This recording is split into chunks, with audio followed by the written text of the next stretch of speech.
Hey June. Is everything good with rent and stuff? I mean, I've been kinda lazy. Do I need to do more? I asked June one morning that we both had time to share breakfast. June had been heading out every day for the casino. We hadn't even hit the range in the last 2 weeks. It's fine. Why? Do you need something? He asked, looking up from his breakfast burrito, that I had refused to eat with him, instead heading down to the street and grabbing something else. I just want to make sure you aren't overworking yourself because of me. I couldn't help but admit. He answered as he nodded slowly, looking like he was going to say something, but then nothing came out of his mouth as he took a bite of his burrito. Ah? He snorted, finished chewing and swallowing. I've been busy at the casino. The boss has entrusted me with a bigger position as I haven't skimmed anything off the top, or caused trouble. I've been away more because I am trusted more, not because I am overworking. My work at the casino is surprisingly boring. He tells me, and I stop chewing on my own breakfast a mystery meat stick as I had taken a liking to them. I just really didn't want to know what the meat was. Oh. You didn't tell me you got a promotion, I said, suddenly happy. It's not a promotion. We aren't a corpo. I am simply trusted with more duties, and so it takes more time. Are you getting paid more? He shrugs and sort of waves his hand back and forth. Somewhat. I think that still counts. But good. I just don't want to be a burden.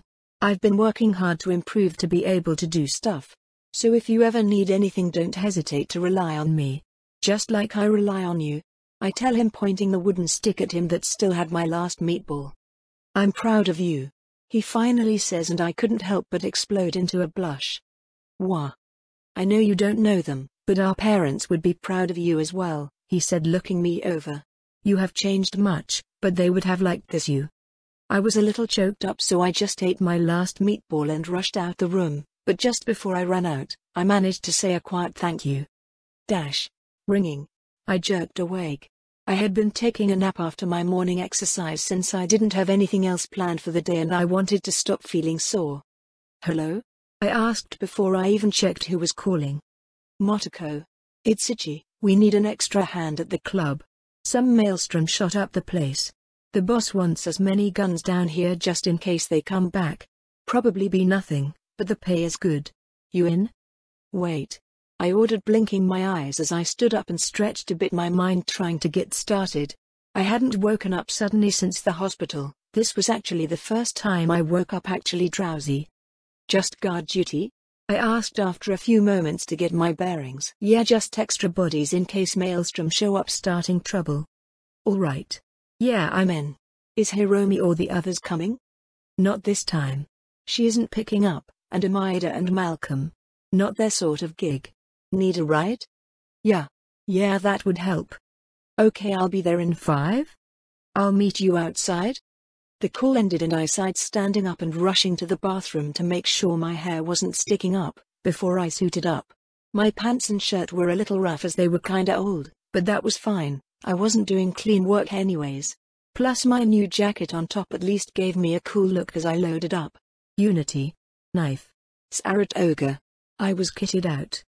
I walked downstairs, just taking the stairs as it would help wake me up. I ended up passing an older lady that lives in one of the apartments in the complex who instantly made tons of room for me on the stairway. Excuse me, I said softly in an apology for her fear as I continued on past and out onto the street. I was given plenty of looks and attention carrying my SMG, but that's just how it was, I guess. Ichi pulled up on his Kusanagi not long after. I climbed on without a word and we were off. Thanks for coming along, he said as we stopped at a light. None of the others. Malcolm has a gun but he isn't the biggest on jumping into a fight, and Amida just told me to call if we need net running. And Hiromi would have just brought her katana. And she won't pick up. But yeah. Hopefully it will just be a slow night. Hopefully. I answered. Although a part of me didn't want it to be slow. We eventually pulled up in front of the club, and we weren't alone. Ichi obviously knew what to do as we didn't park the bike up front like we would have any other time. Instead we drove down the street around the corner to a set of little garages that opened and we dropped off the wheels. Safe and sound. The club was trashed. The front glass had been shattered and there were bullet holes in the exterior. That wasn't going to be good for business. Was? As we entered, I could see blood still being mopped up by what I recognized as the bartender and a waitress. The rest of the bar was filled with men and women wearing tiger claw gear. The amount of narrowed looks I received for not wearing anything was telling, but I wasn't really bothered. Ichi led me to a man I didn't recognize, and they had a brisk talk in Japanese that even with Motoko language memories didn't let me keep up. But afterwards Ichi nodded. "Come on Motoko, we are going to be over here." "Sure." I followed him over to a table that gave us a look out the broken window. I frowned though. It also meant we were sort of in range for anyone deciding to shoot through it again. We settled in anyways. I kept my mouth shut as it was obvious this was where we were meant to be regardless.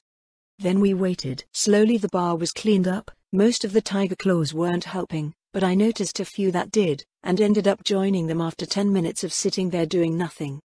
It was better than nothing. I got a few chuckles from the claws, and a few odd looks from the workers, but whatever. I do what I want. An hour passed. Then 2. Then 3. The sun was setting, and then set completely. But still nothing. I ate out of the vending machines in the back, and mostly just spent my time reading the Solo's manual. Or listening to the Netrunner shard. I couldn't do any practice, but it was still information. And better than literally staring at paint dry. Why did Maelstrom attack the club anyways? I asked Ichi, who was as bored as I was. No idea. Do they need a reason? Everyone does stuff for a reason. Even Maelstrom. Cyber psychos? Act out because of their psychosis. Was it retaliation? Or an attempt to warn us off because they wanted to move into the area? Or did someone in the club piss off someone off and it was a targeted hit? I don't think anyone would call this much damage targeted, kid. One of the older tigers spoke up and I shook my head. Well, obviously their aim sucks. I snarked back, earning a chuckle from the bored crowd. Retaliation. A voice cut through the din. Shobo-sama. Ichi called out as usual, standing and bowing. Ichi, and Kusanagi, wasn't it? Motoko Kusanagi. I confirm and he nods. I only remember because of the last name. Ironic name. Yeah, it sometimes causes me some trouble. I told the well-dressed man who was laughing at my last name matching everyone in the room's motorcycle. To answer your question, this was retaliation. A Maelstrom group moved into North Kabuki. Into a warehouse we are still using. We evicted them 2 days ago. The Tiger Claws have expected retaliation. I am just the unlucky winner of this game. Thank you for telling me. It's nothing. But now that you know, does that change anything about the situation? He asks pointedly. How many Maelstrom died in the warehouse attack? 12. I believe. Why? Because I don't think shooting up the front of a club is anywhere equal to 12 lives. I don't think they are done. I answer simply. It made sense to me, but of course I could always be wrong. Maelstrom were a weird group. Correct. Hence why we called in our brothers and sisters for guard duty, Shobo said with a smile that didn't reach his eyes. And because of that, let's make sure our attention doesn't waver. I don't want any further damage done to the club. If they come back we will ambush them this time. He orders over the crowd, turning to the Tiger Claws, all of whom nodded in agreement with the man. And that was that. We settled in, Ichi showing a greater focus on staring out the window, but I knew it wouldn't last long. There wasn't anything to see. But another few hours passed. Nothing. I was actually getting ready to put my parkour to good use and go jump around on the rooftops to get a higher look because I was that bored when every Tiger Claw in the room suddenly jerked. Their eyes all glowed with an incoming call and instantly I could see surprise and then anger on their faces. Very quickly the room emptied itself as they all rushed out of the club, curses and yells in Japanese that I couldn't make out filling the air. Any idea? I asked Ichi, who shook his head. He hadn't gotten a call. It seems your assistance will no longer be necessary, Shobo said as he came out from the back room. Unlike the other Tiger Claws, he didn't seem angry. He was in fact looking pleased with himself. Sir? The Maelstrom attacked one of our casinos. The threat of them coming back here is over. We were a distraction. He looked to me. It seems your instincts were correct. But I wasn't paying attention to that. What casino? Shobo asked, not sounding thrilled with my tone, but I didn't care. What casino was hit? My brother works at a Tiger Claw casino. Longshore, he said a little coldly. Fuck. No. The last time I chatted with June he congratulated me on my maturity. That had better not be a fucking death flag. I have to go, I said, simply standing but stalling out. I didn't have a ride. I'll drive. Ichi offered instantly, and I nodded, incredibly grateful in that moment. I shook my head. Wait. Don't rush it. Rushing into a problem, even an important one, will just lead to screw-ups. Something I read from the Solo's manual. Wait. Let me call. I tried calling June, only for nothing to happen. No pickup. Fuck it. Let's go, I urged, and Ichi and I both raced out of the club, ignoring Shobo as we did. As Ichi and I raced through the streets, we weren't the only ones. We would meet other bikers racing towards Longshore. Some would gather with us, forming our own little armada. Others would race off on their own, but all of them were going in the same direction. Longwood near Chater Hill. The secret Tiger Claw casino hidden in an old drainage tunnel maintenance area. Unfortunately, or maybe fortunately, I still was having trouble telling. By the time we got there, whatever attack was over. A few Maelstrom vehicles were left on the road, some full of bullet holes, some burning. And a horde of Tiger Claws were idling around. A sea of bike gangers all looking for a fight. Just in case I called June again. Nothing. Fuck. Over there.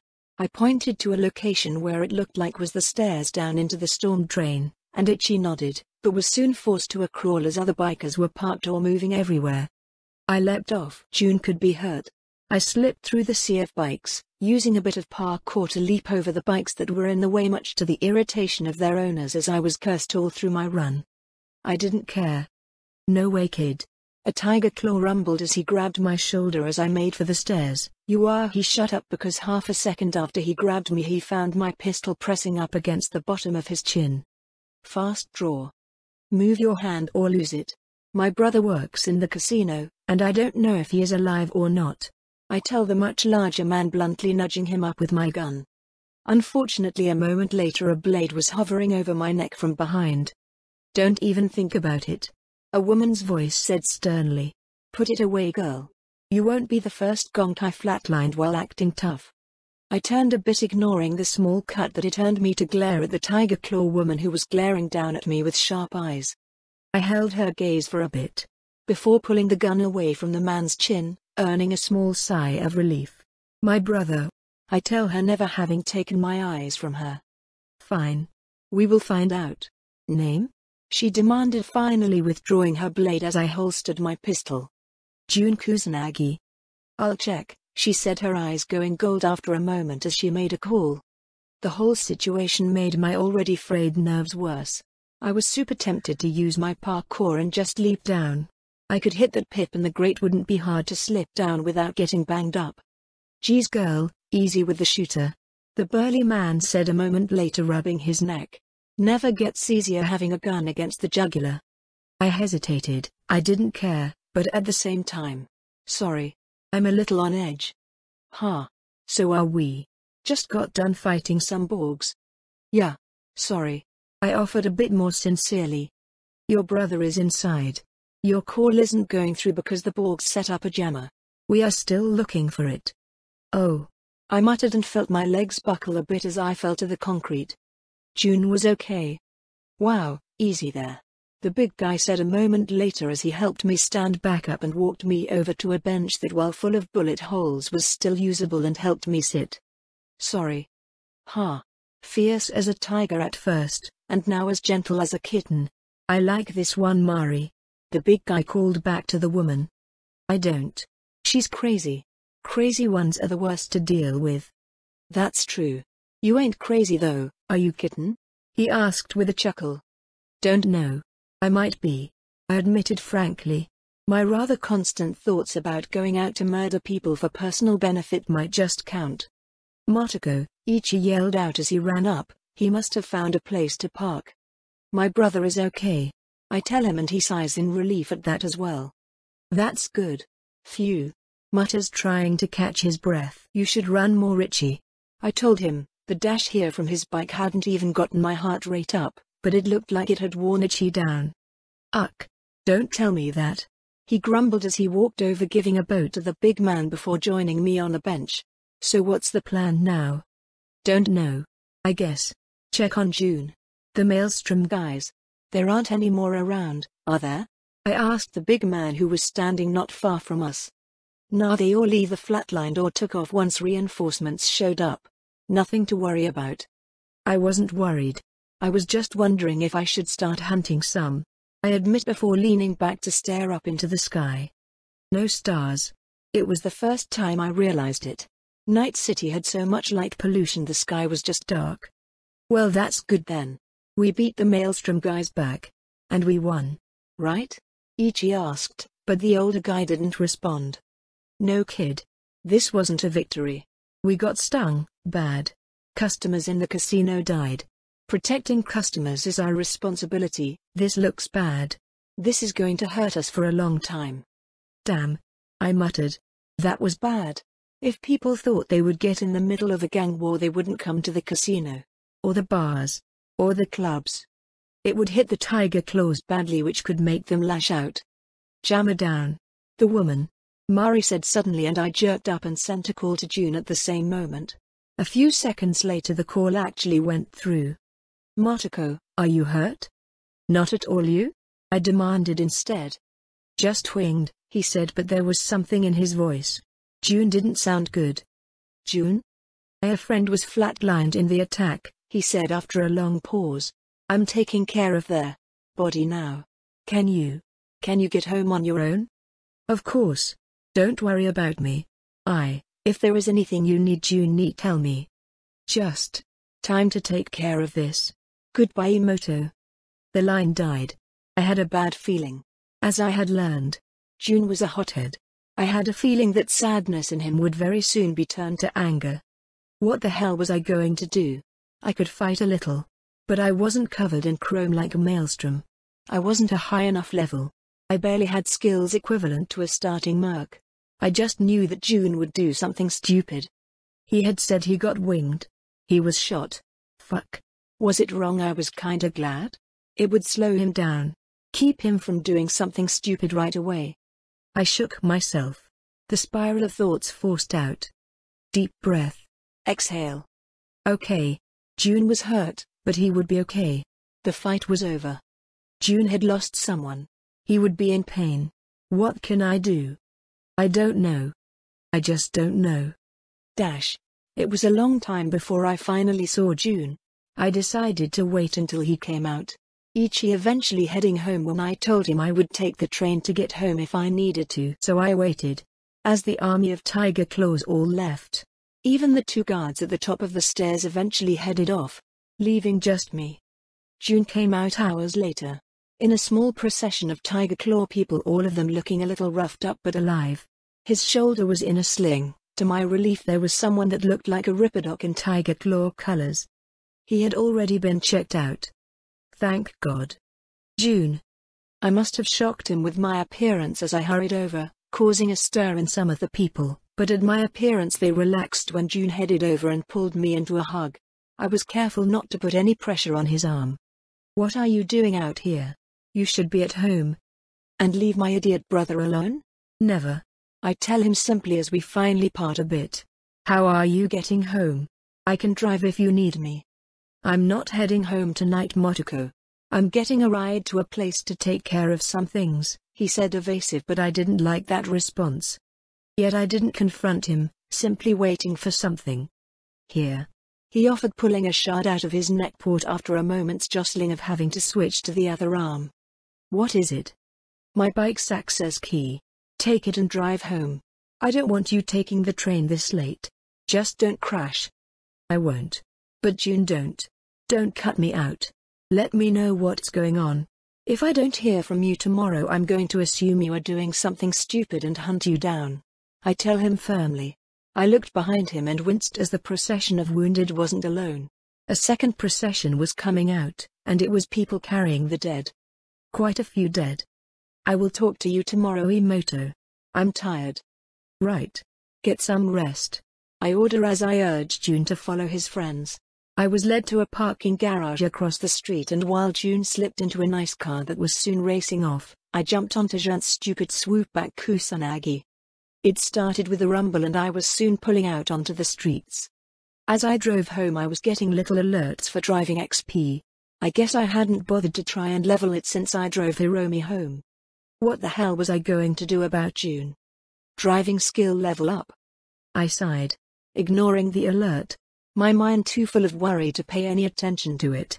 Even if my driving smoothed out, I wasn't exactly a motorcycle driver in my last life, so suddenly I understood when to shift, and how to do it without causing any jerking. I simply drove for a while. June texted the next afternoon. I had literally spent the morning cleaning because I couldn't stop my anxiety. All those dust bunnies and old burrito wrappers were gone. June was going to be gone for a while as he recovered and took care of his chum's death. That was all he said. Fucking stupid idiot June. I couldn't stay in the apartment anymore, and I certainly couldn't do nothing. So I headed out, hopped on June's bike and drove to the gym. It felt nice to be able to drive, but it still wasn't what I wanted. I ended up in the punching machine section, and decided to just hammer the stupid thing until I felt better. I started getting alerts slowly as I set the machine pretty high level. More often than not my hits were blocked but I kept at it. I just wanted to move. Street Brawler skill level up. 1 perk point gained. I ignored it though. I didn't want to stop and look at the system, instead I just took in the increased knowledge and hit the machine. Over and over I kept at it, hammering the pads with all my frustration and irritation. Eventually I had to stop, out of breath and feeling a bit empty. Stupid June, stupid Maelstrom. Stupid Motoko. I wasn't strong enough. Even with all my work so far, I was still so weak. I was really grateful that no one talked to me, as I reset the machine and headed for the showers. After that I walked out to Junt's bike still feeling tired and empty. What was I supposed to do? My hand twitched for my gun. No. Bad Motoko. Murder is a bad option. But the siren call of the idea was pretty strong. I couldn't help June now.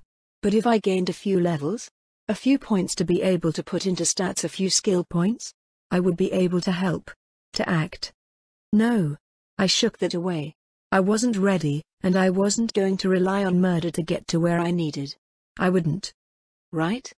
I slipped onto June's bike and decided I would drive for a while. I had enough eddies to fill it up if I needed.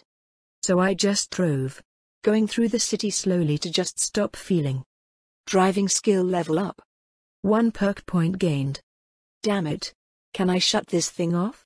I am trying to be depressed. That night laying on the couch without the will to do anything but stare at the ceiling with the radio playing quietly, I opened my stat menu and checked out my new perks. I started with Street Brawler, looking through plenty of options that didn't interest me. Most of them were only useful for just fist fighting. If I was ever in a fist fight, I had screwed up. Bad. I would rather focus on more synergistic perks. So I kept scrolling. Unfortunately, like athletics, Street Brawler was pretty focused. All the perks were about fighting in some way better. So I started browsing through the grayed out perks, the ones that needed prereqs. Maybe I could find something there. I did. Gun Fu. I blinked. You would think that would be under handguns, but since it applied to all guns, it was in Street Brawler. I looked it over, sighing in relief that it wasn't flashy Gun Fu, but actually useful stuff. Gun Fu. Use martial arts and firearms as a coherent whole, ensuring your bullets will hit their mark. I needed 2 other perks for it though. Grappling. Your hands and body lock your enemy into place. Improvised weapon. Sometimes in a brawl anything you can grab needs to be used. Know the best way to fight with day-to-day items. So I would need 3 perks in Street Brawler to get it. So far I only knew I got a perk at level 2. So I would just have to see where I ended up. I took grappling for now. That could be useful I guess. Instantly I knew how to do joint locks, or arm bars, and all sorts of other things. Interesting. Then I went over to driving, and while some of the perks were interesting, there was one that popped out instantly that I wanted. Drive-by. Shooting from a vehicle is an instinctual act, leaving you capable of shooting and driving at the same time without issue. That could be useful. I remember there were a few car chases in the game. I might not have a Jackie Wells to drive for me when it happens. Best if I know how to do both. I closed my eyes after. Just for a few moments, and then I felt that need. The burning desire, to be doing something. So I sat up from the couch, unwilling to spend the night just feeling sorry for myself. Instead I grabbed the box of Netrunner stuff. The netrunning guide slotted in. There wasn't much point in trying to exercise here at home. I wasn't getting much XP from it, so I might as well do something productive. I looked over at the radio that was playing some quiet music.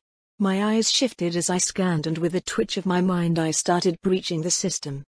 100 breach protocol XP gained. 100 intelligence XP gained. I was starting to get kinda pissed. June wasn't responding to me. I spent the morning at the gym hammering out another level of Street Brawler on the punch machine. Thankfully the increased difficulty settings let me keep the XP consistent, but I would send him a text asking him how he was. Nothing. I tried calling. Didn't pick up. Sent another text much more concerned. Nothing. The worst part? I didn't know enough about June, about his friends, to even start hunting him down. So I literally couldn't go find my stupid brother who was doing something stupid. So I was forced to putter around, not able to make any decisions on what I should do. I was literally screaming into a pillow in frustration when I was interrupted. Ringing. I looked at it in hope, but it wasn't June. "Hey Hiromi," I answered with a sigh.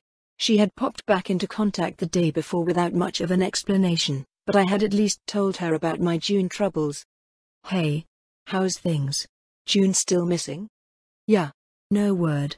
Complete communication blackout. I answered. "Damn Tune. Any way to find him?" "No.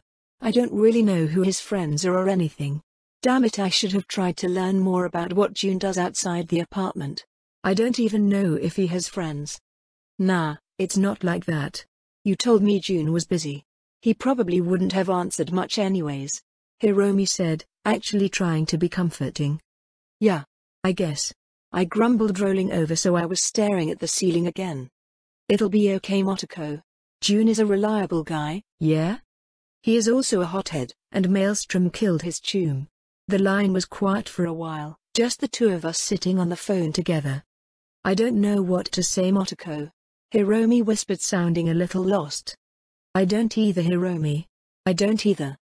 I needed something to occupy myself with. Something to do." That urge for quick power was knocking on the back of my mind again. And it was so tempting. Go kill some scavs. Level up. Gain the power to do something.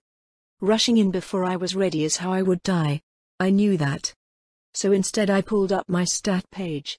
What skill should I focus on for a while? Something to take my mind off things. I browsed through, nothing jumping out at me, until I remembered who I was on the call with. "Hey Hiromi. You are pretty good with the sword, right?" "Yeah. I go to a dojo and stuff." "Want to meet up and practice? I could use some sword work." "Wait, really? Okay. Sure. Why don't you come on over? We have an exercise room at my place we can use, and my parents are both at work." "Perfect. On my way." I jumped up. Something to do. Something to take my mind off my helplessness. So you hold the sword like? Well, like that. Hiromi tells me as I grab the bokken and face her. "Come on." I tell her, my blade's knowledge already giving me the basics. "Huh? Not bad. All right." Hiromi chirped as she grinned at me, her mohawk pointing towards me just like her own bokken. And I rushed her to see what she would do. Casually she blocked, knocking my sword aside and striking forward. I barely managed to avoid it by leaping back, but now she was on me, and I struggled to get the blocks in place of her strikes. Unlike her, I wasn't able to knock her sword aside. Forced to keep using my strength to stop her blows.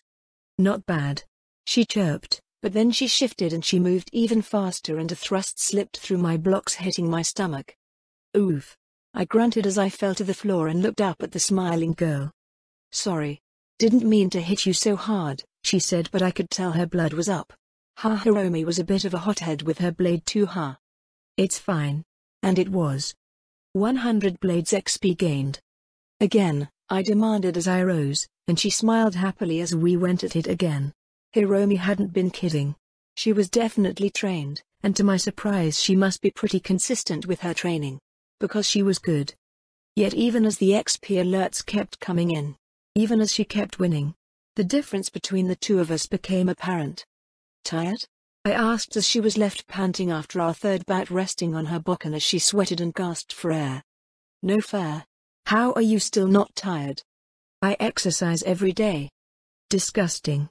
She muttered before waving me off and taking an actual seat. Okay, I'm done. Need a break, she said, and I chuckled as I put the bokken away and sat beside her. Thanks. For helping to distract me, I tell her as I flash her a happy smile. Not for very long if you are talking about it again, she said bluntly. Kinda hard not to. I think June is going to attack Maelstrom. Yeah. Himori added quietly. But the Tigers will probably be planning an attack, so he might be taking part in that. I hope so. Hiromi threw an arm over my shoulder and we hung out for a minute before I sighed and decided I had to do something. Just keep doing something. Want to show me what I was doing wrong? I asked her, wiggling the bokken. Sure. She spent the next 20 minutes showing me some moves and how she kept knocking my sword away. 100 blades XP gained. June, sorry. Been busy. I'm fine. Everything alright? You need anything? I jerked awake when the text message came through from June. I had been sort of dozing on the couch, unable to really sleep because I just didn't want time to disappear through my fingers. I instantly tried to call him, but that was bounced just like all my attempts had been. So I sent him a message. I'm fine. Don't be stupid. You can't just stop responding to me for days. I thought you were dead. Where are you? June, with the claws. I'm all patched up. Had to take care of some stuff. Won't be home for a while. You got enough eddies? No. You don't get to disappear. Details, June. Or I will start jumping every tiger claw I can find to start tracking you down. June, sorry Motoko. I can't. Security reasons. I had to talk them into even letting me do this. I'm fine. I'll message you again as soon as I can. I kept messaging him after, but no response came. Damn it. I cursed, smashing my pillow. I got up, getting dressed as I headed out into the city on foot. I had to move. To do something. So I ran. I parked up buildings. I hid in dark shadow corners as people talked. I just did something. Anything to keep my brain from thinking. Just moved. Until I was lost. Until I had no idea where I was, but that I knew I could keep going. Athletics skill level up. 1 perk point gained. I blinked a little, shocked out of my rampage by what just happened. Level 5 gave me a second perk, huh? I considered it. I wasn't in the mood to stop and look through a perk list, so I put it out of my mind. I kept going, sneaking through dirty alleys, or unused fields. Just anything to move. Until sweat dripped down my forehead and my endurance was hitting its limit. I was resting, catching my breath against an old metal fence when I heard it. A scream. A gunshot. Close by. I rose up. That nagging urge. That feeling to do something. Well, this time I couldn't resist it. I broke out into a light jog, heading towards where I heard the shot. Before sneaking when I started hearing voices. Dropping into a crouch, I moved. Shadow to shadow as I came closer and closer. As I crept closer, I noticed them. 3 people. 2 on the floor, and a third standing over them. Red optics glowing in the darkness. Maelstrom. The 2 on the ground I could see were still breathing. Or at least one was. The girl was cowering, holding the second. A guy. Who was bleeding. The fact the 2 were in a state of undress told me part of the story. 2 people looking for a dark corner to get frisky. Stromborg notices and decides to rob them? I wasn't sure yet. I crept closer. Glad that his optics were all focused on the 2. As I got closer, I could start hearing the voices. The Maelstrom guy wasn't happy. Thinking you're going to take it from me? You gonks broke into my shit. Mine. You can't have it. He growled, sounding deranged, as this was literally a back alley between a couple of buildings that looked like a dirty lot. Fucking psycho. I zoned him out. Using his noise and obvious fixation to move closer. I just had to reach him without him noticing. Easy. It wasn't easy. He was pacing frantically. Erratic. My knife slipped out of the sheath as I stalked closer. Closer. The fuck? He scowled, turning to look directly at me. His fucking eyes. He must have a much wider vision than a normal person. Even as he started raising his gun, I leapt, knife aimed at his throat. He fumbled the gun, dropping it to grab at the knife aiming for him, and unfortunately for me, he did it. His chromed hand grabbing my wrist and halting my stab in its tracks. I crashed partly into him, but he didn't even shift. The fucker was gorged out. "Fucking little thief," he shrieked in his synthetic voice as he yanked on my wrist. Bones creaked, forcing me to let go before he kicked me in the chest. Bones broke. But he hadn't let me go. He was still holding my wrist. I hung there, unable to even gasp, as he shattered my ribs. Ow! And then I was on the ground. A horrible gasping noise coming from my throat. The fuck is this? This is mine. They always take my home from me. They're after me again. He shrieked, absolutely out of his mind. Probably a cyber psycho. I guess I was gonna die. Sorry, June man. That was a fuck up. I grunted, exhaling. How could I exhale if I couldn't breathe? I gasped quietly, oxygen working as normal. Even if my ribs felt like ice, but the pain was not quite fading, but not as bad as it should be. I could still tell my ribs were broken. That I was injured, but the pain was fading. An ache reminding me it existed but not interfering in my thoughts. I forgot. I'm a gamer. What kind of gamer would I be if I just died when I hit 1 horsepower? No, as long as I had that 1 horsepower, I was still just as deadly as I would be at 100. Hey! I called out, then getting him to turn to me in surprise. My Unity was in my hand, quick drawn to make sure this fucker died. I opened up. My Unity rapid fired into his face, only for nothing to happen. The bullets sparked as they bounced off his chromed head. I stared in fucking horror. Mine. It's mine. You can't have it. He shrieked and reached for me. Hello, no. I threw myself to the side, wincing at the return of pain into my ribs for a moment as I grabbed the big-ass revolver he had dropped to catch me earlier. A boy, my gun nut perk told me. Rough condition, safety was already off. The gun was ready to fire. I fired, instantly screaming a bit in pain as it felt like my wrist and elbow just broke, but I wasn't going to let that stop me. Not when this Terminator was reaching down towards me. I fired again, hitting his chest a second time, and these didn't bounce. Big holes were opening up, as I fired again and again, 4 rounds echoing, until the gun clicked empty. Then I lay there as he loomed over me. As slowly his optics seemed to dim. The fucker died on his feet. I lay shivering under his shadow, but my mind was cool as ice. 1000 XP gained. Cool leveled up. Handgun skill level up. Cold blood skill level up. 1 perk point gained. I lay there for a moment, catching my breath before I slowly sat up. The victims. I turned to look at them. The woman was staring in horror at what she had just seen. The man? Damn.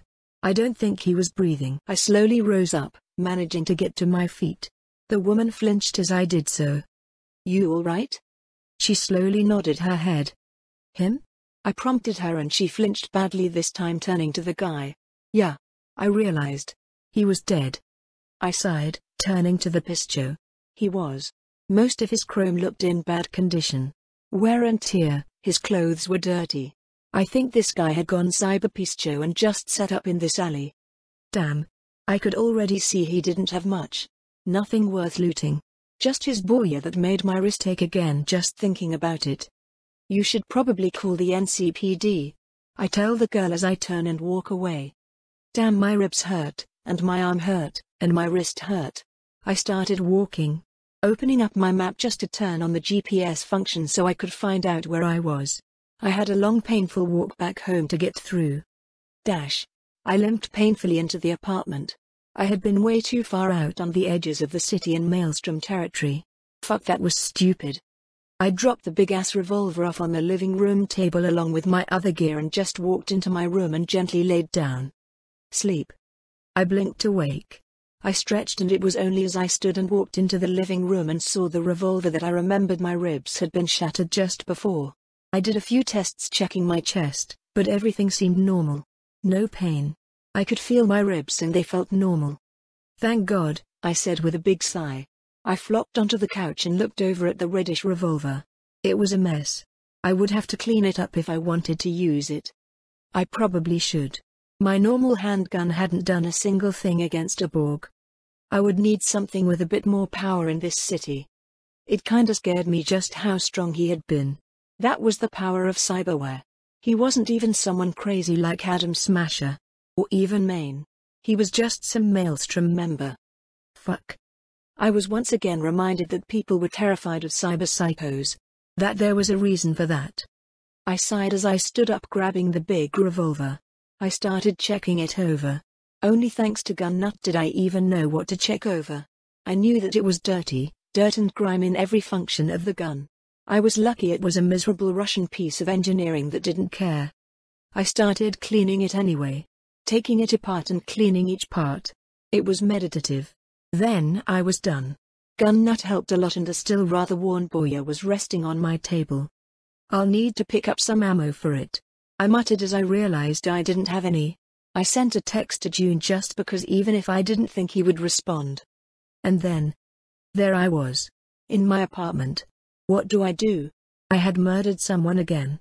Even if I think it was a good thing. I had saved that lady. But I liked it. My fingers started tapping on my knee as I thought it over. I don't know if it was cold blood or what, but I felt good. It felt good. Like doing a mission or completing an objective. Or solving an NCPD mission in the game. It was satisfying. I even got a reward for it. A massive pistol. My finger was tapping like crazy. I shouldn't like this. I shouldn't want to murder people. Right? Right? I had to let it go for a while. So I did what I could. I opened my stat menu. 2 perks. I reminded myself. Athletics hit level 5. Giving me my second perk for the skill, and Cold Blood had given me a perk. I sighed before opening athletics first. The options hadn't really changed. Parkour did have a second perk level, but instead of a straight upgrade to parkour I decided to do a side grade. Cat-like. Fall from greater heights before taking damage, and take less damage when you do. I could still fall while doing parkour. Best to keep myself from snapping my back or something. Then, I had another perk. Cold Blood. I shivered as I picked the perk. As I read through them I sighed. Almost all of them had something to do with combat, or murder. I found one that at least didn't remind me of murder. Cool Nerves. Your body no longer suffers shakes or muscle twitches in combat. I figured if nothing else, it will help my aim if I am in a tense situation. Okay. Done. I laid back. Before wondering where June was again.